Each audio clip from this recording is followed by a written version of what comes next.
Magandang araw po. TCL Google TV. Panel o LCD problem na naman po ito. Madalas kapag panel ganyan po, may sound pero walang picture. Pero pag tinapik-tapik yung screen, lumiliwa-liwanag. Kaya dito iahang natin yung kaliwang flex ng LCD. Kung mapapansin nyo dito sa may kanan, lumabas yung picture. Malinis, makinis, walang kaguhit-guhit. Ibig sabihin, okay yung side na to ng LCD. Tapos ibabalik naman natin yung side na tinanggal natin sa may kaliwa at ihang natin yung kanan, tingnan natin kung ano mangyari. Kung mapapansin na naman, ito, nung hinang natin yung kabila, wala nang lumalabas na picture. Ibig sabihin, nahuli na natin kung saan side ng LCD ang may problema. At dito yun sa may kaliwa. Naka-panel LCD protect na siya kaya hindi niya mailabas yung picture. At kaya naman gagawin na natin yung procedure na madalas natin ginagawa. Mag-isolate, magmo-modify tayo ng mga clock signal. Paulit-ulit na lang, nakakasawa na.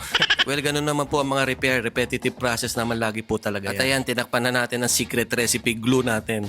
Ayun, okay na naman. Success na naman. Okay na naman itong TV. Pwede na ulit. At kung may ganito po kayo sira ng TV o kahit ano pang sira ng TV, i-direct message nyo lang po ako, i-PM nyo po ako. Wag po sana sa comment section. Minsan kasi hindi ko po nababasa. Sa service po ko around Metro Manila and nearby areas. Maraming salamat po. Maraming salamat po kay Sir RG ng Caloocan City sa amin yung pinagkatiwalaan TV nyo. Maraming salamat po. God bless us all.